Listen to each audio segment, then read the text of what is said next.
बिल्लाहि मिनश्शैतानिर्रजीम बिस्मिल्लाहिर्रहमानिर्रहीम। अस्सलामु अलैकुम वरहमतुल्लाहि वबरकातुहू।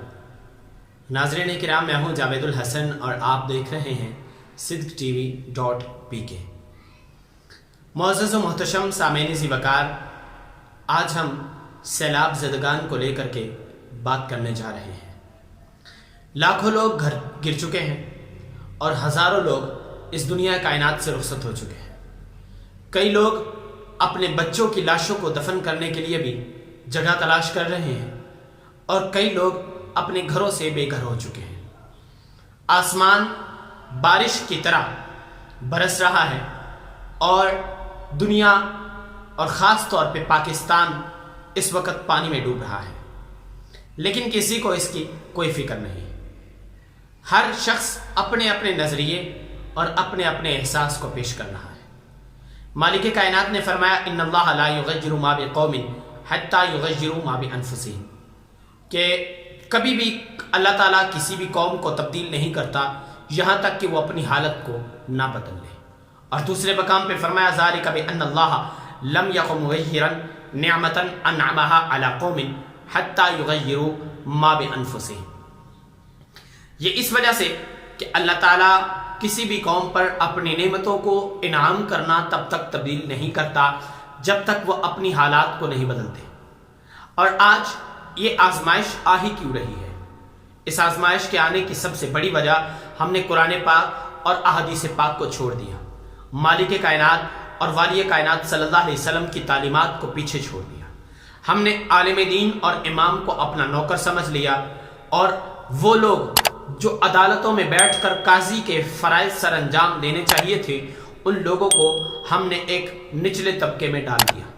यहाँ तक कि कोई भी आलिम दीन किसी भी एतबार से कोई भी मसला पेश करता है तो हम उस आलिम दीन को अपनी नज़रों से गिरा देते हैं, यहाँ तक कि हम उसे गरीब और नातवा समझकर अपना रुख जजिस और अदालतों की तरफ मोड़ लेते हैं।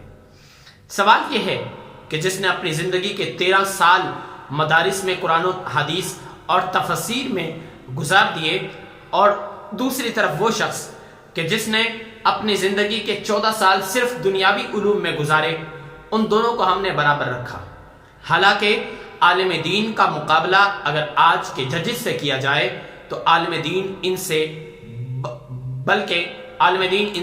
ज़्यादा बेहतर है। लेकिन हम लोग चूँकि दुनियावी जिंदगी के अंदर कदम रख चुके हैं और हमने ब्रिटिश कल्चर को अपनी जिंदगी का हिस्सा बना लिया है, सो यही वजह है कि जब किसी गैर तहजीब का कल्चर हमारी तहजीब में आएगा तो फिर अंजाम यही होगा कि लाखों लोग अपने घरों से बेघर हो जाएंगे और हजारों अमवात होंगे। लेकिन इस तरफ ध्यान किसी का न जाएगा। हर शख्स अपनी अपनी सियासत को चमकाने के लिए न जाने कैसे कैसे कलिमात पेश कर रहा है। मैं ख्वाहिश करूंगा कि वीडियो के दौरान या वीडियो के लास्ट में मैं आपके सामने एक वीडियो रखूं और आप फैसला खुद करें। लेकिन बाहर ना हो, आज हम जिस चीज पर बात करना चाहते हैं वो मैंने आपके सामने वाज़ेह कर दिया। दूसरी चीज, नबी करीम सल्लल्लाहु अलैहि वसल्लम का जो मकाम है वो मकाम सबसे बाला और सबसे बुलंद है। अल्लाह ताला की कायनात और उसकी कुदरत के बाद दुनिया में सबसे अव्वल और सबसे बुलंद व बाला मकाम खुद वाली कायनात सल्लल्लाहु अलैहि वसल्लम का है, जिसको मालिक कायनात ने कुरान पाक में कुछ इस तरह से बयान फरमाया, वल अव्वल वल आखिर वज़्ज़ाहिर वल बातिन व हुवा बिकुल्लि शैइन अलीम। वही अव्वल, वही आखिर, वही ज़ाहिर, वही बातिन। वो कायनात को बनाने के एतबार से अव्वल और ये कायनात में बनने के एतबार से अव्वल, जैसा कि अव्वल मा खलक़ल्लाहु नूरी नबी करीम सल्लल्लाहु अलैहि वसल्लम ने खुद फरमाया।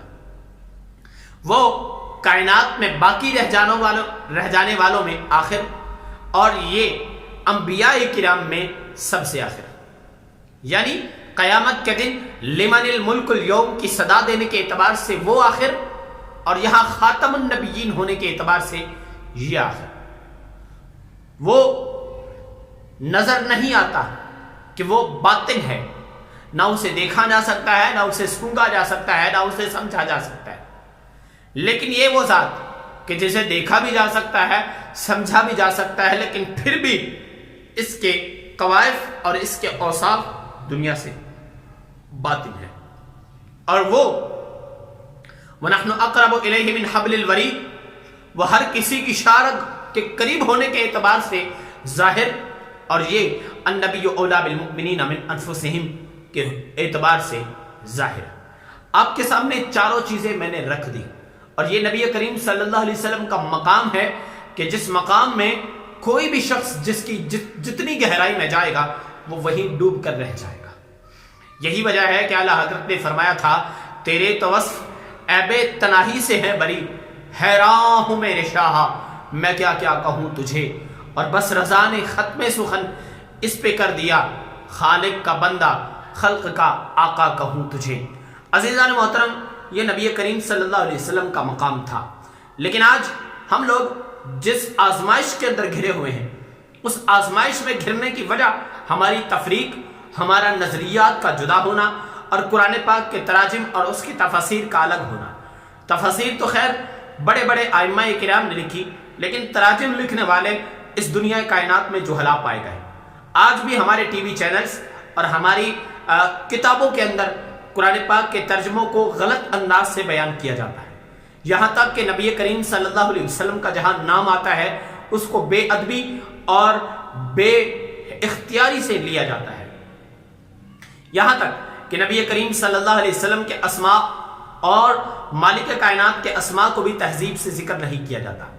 یہی سب سے بڑی بے ادبی ہے، وہ قرآن پاک کے معنی اور وہ قرآن پاک کے باخص کہ جن کا تذکرہ کرنا ہم سب لوگوں پر ضروری ہوتا ہے، ہم نے قرآن پاک سے انہیں نکال باہر پھینکا، اور وہ احادیث جو نبی کریم صلی اللہ علیہ وسلم کے مقامات پر دال تھیں، جو آقا صلی اللہ علیہ وسلم کے مقام پر دلالت کرتی تھیں، ہم نے ان احادیث کو بھی نکال کر باہر رکھ دیا۔ آج یہ آزمائش ہے ہم لوگوں پر، اور ہم سب لوگوں کو ان سیلاب متاثرین کا ساتھ دینا چاہیے، اور اپنے اپنے انداز سے ان کے لیے اپنے رب کی بارگاہ میں دعا کرنی چاہیے، اور جو صاحب ثروت ہیں وہ سیلاب متاثرین کے لیے اپنا اپنا حصہ بھی ضرور پیش کریں، تاکہ وہ اپنے نئے گھر بنا سکیں اور وہ پھر سے وہیں آباد ہو سکیں، تاکہ مالک کائنات آقا صلی اللہ علیہ وسلم کے تصدق سے ہمیں بھی، ہمارے اوپر بھی کبھی مشکل آ سکتی ہے تو آقا صلی اللہ علیہ وسلم کے صدقے میرا رب ان مشکلوں کو دور فرمائے۔ آج کے لیے صرف اتنا ہی، اگلی ویڈیو میں آپ سے ملاقات ہوگی۔ فی الحال جاوید الحسن چشتی کو اجازت دیجیے، والسلام۔